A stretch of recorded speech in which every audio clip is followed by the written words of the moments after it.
la véritable cause de la mort de la reine Élisabeth demeure l'un des mystères les plus tenaces de l'histoire. Dans ces derniers jours, elle n'autorisa aucune autopsie, laissant derrière elle un héritage de spéculations, de murmures et de questions sans réponse. Bien que la cause exacte de sa mort n'ait jamais été confirmée, il existe des indices intéressants qui pourraient suggérer ce qui a finalement eu raison de la Reine Vierge. Nous connaissons tous l'image emblématique de la reine Élisabeth Ier, la Reine Vierge, qui a régné sur l'Angleterre de 1558 jusqu'à sa mort en 1603. Dans les peintures, elle apparaît presque éthérée, une silhouette fragile, drapée dans des couches de vêtements somptueux, son visage d'une pâleur saisissante encadré par d'imposantes fraises blanches. Maintenant, s'il vous plaît, mettez la vidéo en pause et abonnez-vous à notre chaîne. Pour que nous puissions continuer à faire de telles vidéos, nous devons atteindre 1000 abonnés dès que possible. Merci. Élisabeth Ier est l'une des monarques les plus célèbres d'Angleterre. Elle était la fille du tristement célèbre roi Henri VIII et de sa brillante mais malheureuse seconde épouse, Anne Boleyn, qui fut exécutée alors qu'Élisabeth n'avait que 2 ans. Élisabeth accéda au pouvoir en 1558, après la mort de sa demi-sœur, la reine Marie. Avec son accession, le dernier enfant légitime survivant d'Henri VIII monta sur le trône. La mort de son jeune demi-frère, Édouard VI, en 1553, et celle de Marie à peine 5 ans plus tard, ont ouvert la voie à son règne. Ce qui s'ensuivit fut un règne remarquable de 45 ans qui transforma l'Angleterre en une redoutable puissance mondiale. Élisabeth n'est pas seulement devenue une reine, elle est devenue une légende.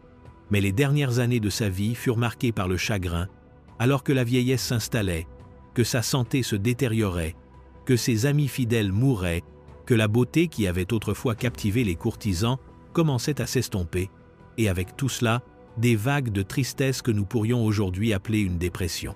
La reine qui avait autrefois ébloui l'Europe se retirait lentement dans l'ombre. Commençons par explorer la profonde fascination de la reine Élisabeth pour la beauté et sa quête incessante de la jeunesse éternelle. Bien qu'elle ait été courtisée par certains des nobles les plus puissants et les plus désirables d'Europe, dont François, duc d'Anjou et d'Alençon, le frère du roi Henri III de France, Élisabeth ne s'est jamais mariée. Pourtant, elle était déterminée à se présenter comme jeune, vibrante et séduisante, quel que soit son âge. Pour maintenir cette image, Élisabeth s'est de plus en plus tournée vers le maquillage au fil des ans, et pas seulement une touche de fard à joues ou de poudre. Élisabeth était connue pour appliquer d'épaisses couches de maquillage spectral pour obtenir ce teint pâle et sans défaut si prisé de l'élite anglaise de l'époque. Mais son dévouement au maquillage n'était pas seulement une question de mode. Après avoir survécu à une grave crise de variole en 1562, Élisabeth se retrouva avec des cicatrices visibles sur le visage. Son légendaire maquillage blanc n'était pas seulement une question de beauté. C'était un masque, un moyen de dissimuler les imperfections et de maintenir son image majestueuse. Ironiquement, le maquillage même sur lequel elle comptait lui a peu être fait plus de mal que de bien. Certains des ingrédients étaient toxiques, et avec le temps, la peinture qu'elle portait si fidèlement à peu être contribué à la détérioration de sa santé. Le 10 octobre 1562, la reine Élisabeth Ier fut terrassée par une maladie redoutable, la variole. À l'époque, la variole était l'une des maladies les plus mortelles du XVIe siècle, tuant environ 30% des personnes infectées. Il n'y avait pas de remède, pas de vaccin, et sa prise en charge était très mal comprise. Élisabeth eut la chance de survivre, mais la maladie laissa sa marque. Si sa vie fut épargnée, son visage ne le fut pas.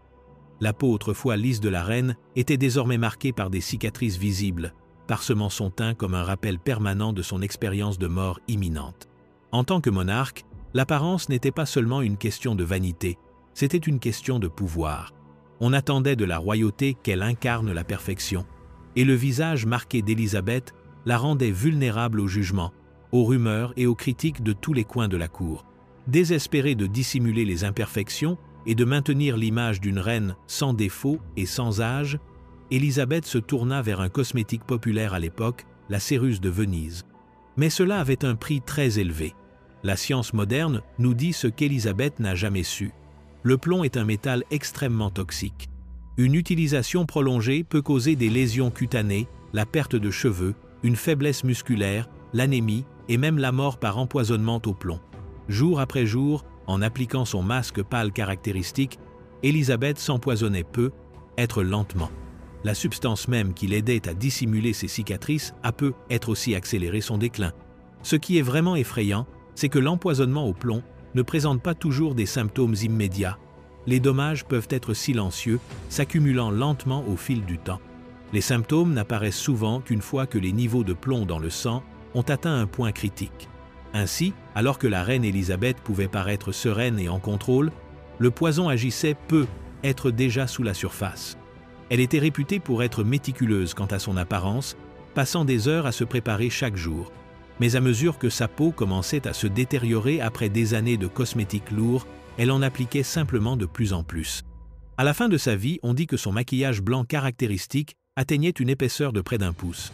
Pour aggraver les choses, Élisabeth ne faisait refaire son maquillage qu'une fois par semaine, le portant continuellement. Cela signifiait que la céruse imprégnée de plomb avait des jours pour s'infiltrer dans sa peau, s'absorbant plus profondément à chaque heure qui passait. Et le plomb n'était pas le seul poison à toucher le visage royal.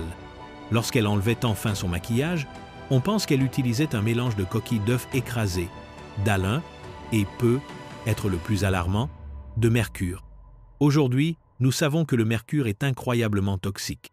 Ses effets incluent la perte de mémoire, les sautes d'humeur, l'irritabilité et la dépression, des symptômes dont Élisabeth aurait souffert dans ces dernières années.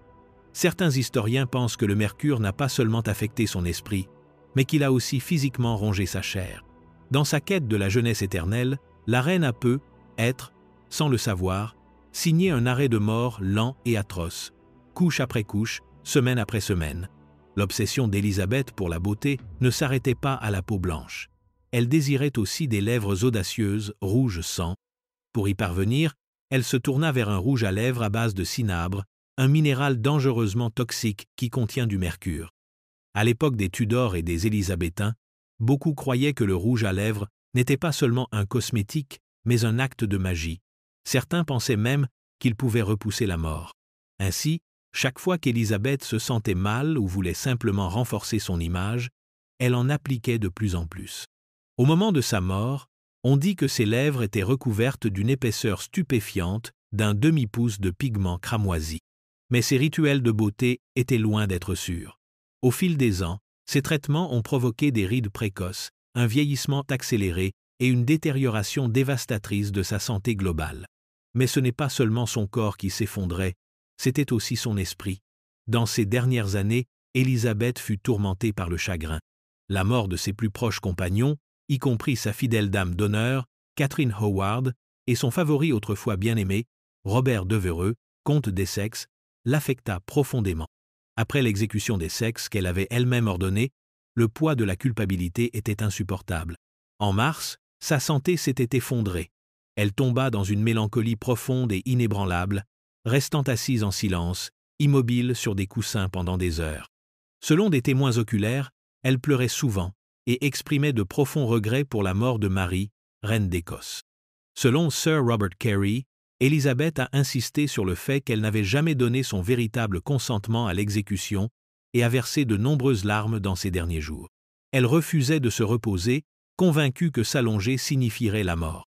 Elle restait debout, parfois jusqu'à 15 heures d'affilée, tandis que ses préposés l'entouraient désespérément de coussins pour l'empêcher de tomber. Mais finalement, ses forces l'abandonnèrent. La reine s'effondra, et le long règne de la reine vierge d'Angleterre prit fin. Le 24 mars 1603, la reine Élisabeth Ier rendit son dernier soupir. La cause exacte de sa mort est incertaine. Certains historiens suggèrent une pneumonie, d'autres un cancer, mais il ne fait guère de doute que des décennies d'utilisation de cosmétiques toxiques, remplis de plomb, de mercure et d'autres substances nocives, ont joué un rôle important dans la détérioration de sa santé. Dans ces derniers jours, des détails étranges et troublants ont émergé. Sa dame d'honneur, Elizabeth Southwell, a rapporté que la reine était tourmentée par des visions, hantée par l'image de son propre corps frêle. Elle a affirmé qu'une carte à jouer, transpercée d'un clou, avait été trouvée sur le siège de la reine, un présage sombre et mystérieux. Après la mort d'Elizabeth, Southwell a fait une affirmation encore plus macabre. Le corps de la reine, enfermé dans son cercueil de plomb, était si gonflé de vapeur toxique qu'il a explosé. Cependant, les récits de Southwell sont souvent considérés avec scepticisme. Elle s'est convertie au catholicisme après la mort de la reine, une religion qu'Élisabeth avait persécutée, ce qui soulève des questions sur les motivations derrière son histoire. Et pourtant, il y eut une dernière tournure tragique. Quelques jours avant sa mort, les médecins d'Élisabeth l'exhortèrent à subir une procédure douloureuse. Pendant 44 ans, elle n'avait jamais enlevé sa bague de couronnement, un puissant symbole de son mariage éternel avec l'Angleterre. Mais, avec le temps, la bague s'était profondément incrustée dans sa peau, coupant sa chair. Les médecins insistèrent pour qu'elle soit retirée chirurgicalement. Mais avant que l'opération puisse avoir lieu, Élisabeth est décédée. Aujourd'hui, avec l'aide de la science moderne, nous comprenons les dangers des substances mêmes sur lesquelles elle comptait autrefois pour préserver sa beauté. Mais à l'époque d'Élisabeth, les connaissances étaient limitées, et le prix qu'elle a payé pour son apparence a peut-être été sa vie. Pourtant, la reine Élisabeth Ier a laissé plus qu'un héritage de douleur et de poison. Elle a offert à l'Angleterre une ère de paix relative, de puissance et d'épanouissement culturel. Son règne de 45 ans se classe parmi les plus grands de l'histoire. Qu'elle repose en paix.